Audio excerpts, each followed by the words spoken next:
खरगोन बड़वानी में नर्मदा नदी के तटीय इलाकों में तबाही का मंजर देखने को मिला। पूर्व कृषि मंत्री ने राज्य सरकार पर आरोप लगाए हैं।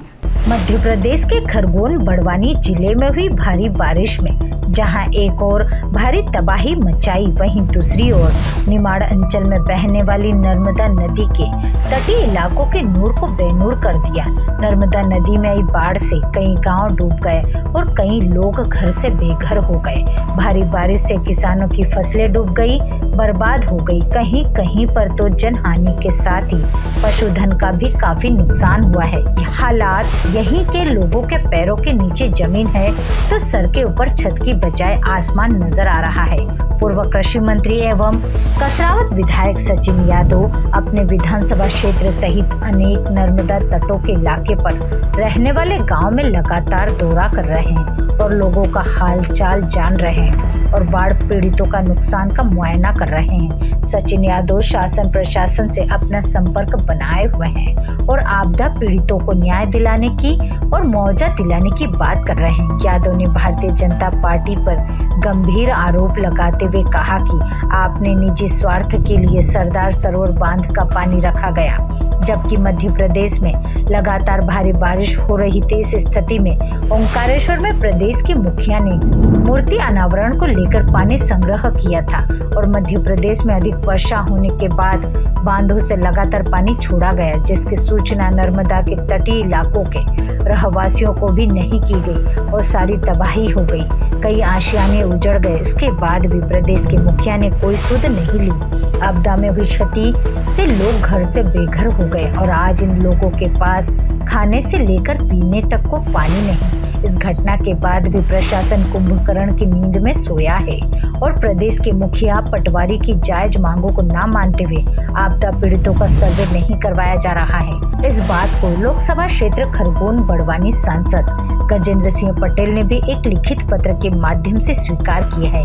मध्य प्रदेश में हुई भारी बाढ़ से सरदार सरोवर बांध में 142 मीटर से अधिक पानी भर जाने से नर्मदा किनारे के गांव पूरी तरह टापू बन गए थे, जिससे हजारों की संख्या में लोग प्रभावित हुए। साथ ही उनके खेत भी पूरी तरह से जलमग्न होने से फसलों को क्षति हुई है। साथ ही जिले के अन्य गाँव के मकान भी क्षतिग्रस्त हुए हैं। किसानों के खेतों में पानी भरने से फसलों का काफी नुकसान हुआ है। कहीं कहीं पर तो जनहानि भी हुई है। जनहानि के साथ साथ पशुधन का भी नुकसान हुआ। मेरे द्वारा लोकसभा क्षेत्र बड़वानी के प्रभावित क्षेत्र का दौरा किया गया था, जिसमें सरदार सरोवर बांध में अत्यधिक पानी भरने से नर्मदा किनारे बसे गांव टापू बन गए, जिसके कारण काफी नुकसान हुआ है। इसी प्रकार खरगोन जिले के अन्य गाँव में भी काफी नुकसान हुआ है। ग्रामीणों का भी आरोप है कि शासन प्रशासन की तरफ से उन्हें कोई सूचना नहीं दी गई थी। बांध से पानी छोड़ा जाएगा, नहीं तो वह अपना सामान समेटकर सुरक्षित जगह चले जाते। पानी इतनी तेजी से बढ़ा कि उन्हें संभलने का मौका भी नहीं मिला और वह जान बचाकर जैसे तैसे भागे। आज हम खड़े हैं कसावत तहसील क्षेत्र के ग्राम पंचायत सहायता के नौड़ा टोड़ी में और यहाँ पर वक्त ने कैसे यहाँ के नूर को बेनूर कर दिया है और यहाँ की स्थिति अब हम जानते हैं यहाँ के आपदा लोगों से कि क्या स्थिति रही और किस प्रकार से ये बाढ़ आई थी। देखिए, हम पूरी तरह बर्बाद हो चुके हैं। हमारे पास हमारा आशियाना उजड़ गया है। ना खाने की चीज़ें बची है, ना पैरने ओढ़ने की, ना रोज़मर्रा की जो हमें दैनिक हमारे जीवन में जो काम आती, सारी चीज़ें बह गई है और हम पूरी तरह बर्बाद हो चुके हैं। शासन प्रशासन द्वारा भी हमें कुछ भी अभी यहाँ पर संतोषजनक कुछ भी जवाब नहीं मिला है और हमारी कुछ भी व्यवस्था नहीं करी है। हमारे ठहरने की, हमारे खाने पीने की, हमारे दवाई गोली की, हमारे पशु पक्षी कहाँ पर रहेंगे, उनका भी शुक्ला और भूसा सारा बह गया है और हम पूरी तरह बर्बाद हो चुके हैं। हमारे बस नीचे ज़मीन बची है और ऊपर आसमान बचा है और पूरी तरह हम ये मानते हैं कि ये पूरी शासन और प्रशासन की गलती दिख रही है सरासर, क्योंकि हमें थोड़ी सी सूचना भी नहीं मिली और ना ही हमें समय मिला या हमारी वस्तुओं को अवेरने का, संभालने का, हमारे पशु पक्षियों को संभालने का भी हमें मौका नहीं मिला। हम जैसे तैसे करके हमारी जान बचाकर हम भागे और अब हमारे इस उजड़े हुए आशियाने में हम हमारी यहाँ पर देख रहे हैं कि हम किस प्रकार हम अब व्यवस्थित होए, क्योंकि हमें किसी भी प्रकार की कोई सुविधा नहीं मिल रही है और हमारी कोई सुनवाई नहीं हो रही है। इस आपदा के बारे में प्रशासन ने आपको कोई अलर्ट वगैरह किया था? हम ऊपरी डैमों का पानी जो छोड़ा जा रहा है और सरदार सरोवर का पानी रोका जा रहा है, इसको लेकर के प्रशासन ने आपको अलर्ट किया था क्या? किसी भी प्रकार की हमें कोई सूचना नहीं मिली है और हमको ऐसा लग रहा है कि आप हमें अगर कुछ समय देते या पहले हमको सूचना मिल जाती तो हम हमारा सामान, हमारे पशुओं को हम अवेयर लेते और हमारे जो सामान है उसको हम नुकसान होने से बचा सकते थे। अगर वक्त रहते हुए हमें कोई सूचना मिल जाती तो हम संभल सकते थे, लेकिन हमें किसी भी प्रकार की ऐसी सूचना नहीं मिली।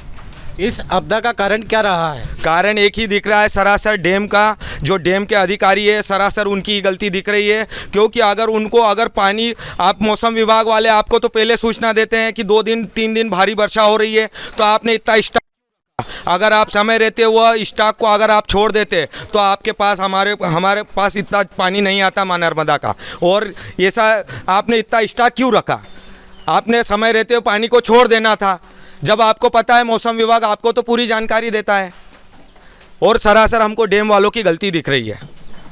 आप पूछते हैं मामा की लाडली बहनों से कि क्या उनकी स्थिति जानने के लिए क्या कोई शासन प्रशासन का कोई कर्मचारी आया था क्या?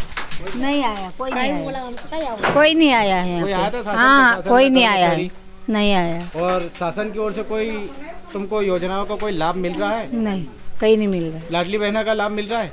हाँ, मिल रहा है, एक बार आया सिर्फ, अभी कुछ नहीं आया। एक ही बार आया? हाँ, एक ही बार आया। और अब तक में कोई यहाँ मंत्री नेता कोई यहाँ सर्वे के लिए आया है या कोई कर्मचारी अधिकारी यहाँ सर्वे के लिए आया था? नहीं आया। क्या स्थिति रही और क्या मानते हो इस आपदा को आप? तो क्या मानेंगे हम, यही हमारा तो नुकसान बहुत भारी हुआ है। कितना नुकसान हो गया लगभग? आप ही देख लो कितना नुकसान है, उसका आकलन हम क्या करेंगे, ये तो सरकार करे स्वयं। मध्य प्रदेश के भैया शिवराज भैया बड़े दावे तो कर रहे हैं लाडली बहना को लेकर के, और कसरावत क्षेत्र के कई नर्मदा तटों के ऐसे ग्रामीण हैं जहां इस आपदा से पीड़ित हुए हैं, जिसका हाल जानने के लिए शासन प्रशासन का कोई भी नुमाइंदा आज तक यहां देखने नहीं आया है और ना ही इनके यहां पर खाने पीने की कोई सी चीज़ की व्यवस्थाएं की जा रही है।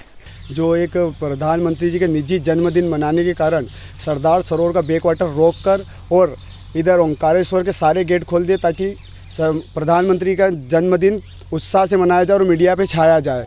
इसके कारण यहाँ पर पूरे गांव में बाढ़ आई है। आप पूरे निमाड़ के क्षेत्र के देख सकते हैं, जो नर्मदा पट्टी है ना, सभी के सभी इसी प्रकार 100% खंडित मिलेंगे। पूरे घर अस्त व्यस्त हो गए भैया। ना यहाँ पर अभी तक प्रशासन की कोई व्यवस्था आई है, न किसी प्रकार से कोई डीएम साहब ने कोई जानकारी प्राप्त दी है कि इतना पानी छोड़ा जाएगा, इतना हो सकता है, न कुछ जानकारी दी गई है हमारे लिए। ये बात अतिवृष्टि की नहीं है, ये बात है सरदार सरोवर बांध के बैकवाटर की। और ये जो सरकार ने, मध्य प्रदेश की सरकार ने खेल खेला है, पहले तो इन गांवों को डूब प्रभावित माना और उसके बाद 2009 के बाद इनको डूब से बाहर करना और इनको पुनर्वास के लाभ न देना, ये एक खेल था। लेकिन हम बार बार ये कह रहे थे सुप्रीम कोर्ट और सरकार के सामने कि ये आपका बैकवाटर लेवल गलत है। NCA ने एक CWC एक समिति ये है, वो संस्था है, वो इसका बैकवाटर लेवल तय करती है कि कहाँ कितना पानी जाएगा। 1970 की बाढ़ को लेकर के जो पुरानी बाढ़ें आई थी उसके लेवल को लेकर के कि 100 साल में जो भी बाढ़ आएगी उस तक ये बांध का प्रभाव रहेगा और डूब रहेगी, उसी को आधार मानते हुए इनको डूब प्रभावित माना था। लेकिन NCA ने बाद में एक फर्जी समिति बनाई और उसके द्वारा सर्वे न करते हुए सिर्फ कागज़ पर बांध का लेवल कम करते हुए इन बैकवाटर लेवल का जो खेल किया कम किया, और उसके कारण आज जो बर्बादी हुई है वो बैकवाटर लेवल का खेल है। क्योंकि जब 17 सितंबर को मोदी जी का जन्मदिन और लोगों का मरण दिन ये साबित हुआ है, क्योंकि हम बार बार ये कह रहे हैं कि आपके बैकवाटर लेवल हम फेल होने वाले, क्योंकि अभी तक नर्मदा में बैकवाटर नहीं आया है। ऊपर के बांधों से या नर्मदा की नदियों के जो ट्रिब्यूटरीज है उनका पानी नहीं आया है, इस कारण अभी तक बैकवाटर नहीं आया। जब भी ये बारिश होगी, जैसे 1994 में हुई थी, 70 के दशक में हुई थी और 61 में हुई थी, उसके कारण जो बाढ़ें आई थी वो कभी भी आएगी और इन गाँवों को लील जाएगी। तो इनका पुनर्वास करना ज़रूरी था, लेकिन सरकार ने पुनर्वास का खर्चा बचाने के लिए लोगों के साथ जो खिलवाड़ किया वो आज लोग भुगत रहे हैं। नर्मदा घाटी में चाहे खरगोन के हो, बड़वानी के हो या धार जिले के हो, सभी अलीराजपुर के हो, 4 जिले मध्य प्रदेश के 193 गांव डूब प्रभावित है और 15,946 परिवारों को डूब से बाहर किया गया था। आज वो सभी परिवार बेघरबार है और उनका सारा जीवन जीविका का आधार, उनके अनाज, पशुधन, बिस्तर, फसलें सब कुछ नष्ट हो चुका है। घर टूटकर बिखर गए हैं। आज आशियाना उनका नहीं है, वो कहाँ रहे और कैसे खाए, कैसे पिए। सरकार देखने के लिए तैयार नहीं है। आज तक मुख्यमंत्री का मुंह नहीं खुला कि क्या आपदा आई है और कैसे लोगों के साथ उनके साथ सहयोग किया जाए और उनको लाभ दिया जाए, लेकिन सरकार ने अभी तक कुछ बोला नहीं इस संबंध में। ये बाढ़ पीड़ितों के लिए आप जैसे कि गांव-गांव नर्मदा तट पर घूम रहे हो, क्या स्थिति है? देखिए, सबसे पहले तो मैं बता देना चाहता हूँ कि ये प्राकृतिक आपदा नहीं है, ये सरकार की निर्मित आपदा है। जिस प्रकार से जो कुशासन पिछले 18 सालों से मध्य प्रदेश में चल रहा है और उसी का परिणाम है कि आज इतने बड़ी तादाद में हमारे पूरे क्षेत्र में हमारे लोग प्रभावित हुए हैं, हमारे गांव प्रभावित हुए हैं। उनके कई लोग घर से बेघर हो गए हैं, उनकी फसलें पूर्ण रूप से बर्बाद हो चुकी हैं और शासन जो है पूरी तरीके से विफल होता हुआ नज़र आ रहा है। कोई पूर्व में कोई पानी डैम से पानी छोड़ने से पहले ना तो पूर्व में कोई सूचना दी गई। सरदार सरोवर के जो गेट थे, जो बांध के गेट थे, वो गेट क्यों बंद थे, ये एक सवालिया निशान है। किसका जन्मदिन मनाने के लिए सारी तैयारी की जा रही थी। ये सारे चीज़ों के जवाब सरकार को देने पड़ेंगे। कौन जिम्मेदार है, उसकी जिम्मेदारियां तय करनी पड़ेगी। इतनी बड़ी आपदा आई है, उस आपदा के बावजूद जो शासन और प्रशासन का जो रवैया है वो समझ के परे है और लगातार हम लोग गांव के लोग सारे लोग मिलकर के इस दुख की घड़ी में, संकट की घड़ी में लोगों को संबल प्रदान करने का हम लोग काम कर रहे हैं और जो व्यवस्थाएं लोगों को मिलना चाहिए, जो साधन मिलना चाहिए लोगों को, वो साधन उन लोगों तक नहीं पहुंच पा रहा है। हम लोग लगातार प्रशासन के लोगों के साथ संपर्क में हैं, लेकिन जो व्यवस्थाएं होनी चाहिए वो व्यवस्थाएं में भारी कमी हमको देखने को मिल रही है। जिस प्रकार से क्षेत्र में मवेशियों की लाशें भी पड़ी हुई है नर्मदा तटों पर, उन्हें ग्रामीण ही उठा करके फेंक रहे हैं और प्रशासन का कोई कर्मचारी नहीं नजर आ रहा है। देखिए, मैंने वही कहा कि जो पशुधन का नुकसान हुआ है, फसलों का नुकसान हुआ है, लोग घर से बेघर हो गए हैं, लोगों को समय पे भोजन नहीं मिल पा रहा है, ये सारी दिक्कतें, सारी परेशानियां हो रही हैं। अभी हमारे जो पटवारी साथी हैं वो पटवारी साथी हड़ताल पे हैं और आज से नहीं है, पिछले 28 दिनों से हड़ताल पे बैठे हुए हैं और उन 28 दिनों में सरकार की इतनी तानाशाही है कि प्रशासन का एक नुमाइंदा उनके पास चर्चा करने के लिए नहीं गया, उनकी बात सुनने के लिए तक नहीं गया है। और आज जो सर्वे अगर हो रहे हैं तो उस सर्वे में राजस्व के अधिकारी नहीं है, तो ये सारी समस्याएं सामने हैं और आज दिनांक तक खेतों की सर्वे के लिए कोई बात नहीं हो रही, कोई दल गठित नहीं हुआ है। खेतों का जो इतना बड़ा नुकसान हुआ, जो फसलों का भारी नुकसान हुआ है, उसका सर्वे कैसे होगा, कब शुरू होगा, ये सारी समस्याएं आज हमारे सब ग्रामीण क्षेत्रों के सामने खड़ी हुई है। कई ग्रामीण क्षेत्रों में खाना लेकर के पानी तक के पीने की व्यवस्था ही नहीं हो पा रही है प्रशासन की ओर से। देखिए, हम लगातार शासन को बोल रहे हैं यहाँ की स्वच्छ पीने की पानी की व्यवस्था की जाए, यहाँ पर टैंकर उपस्थित करवाया जाए, भोजन की जो व्यवस्था है वो सुचारू रूप से चलाई जाए, साथ साथ में जो है लोगों को सुरक्षित स्थानों पर उनके लिए राहत शिविर लगाने का राहत कैंप जो है उनके लिए लगाया जाए। लेकिन ये सारी चीज़ें कहीं ना कहीं नदारत हम लोगों को दिख रही है। कसरावत से जाहिद अजमेरी की रिपोर्ट।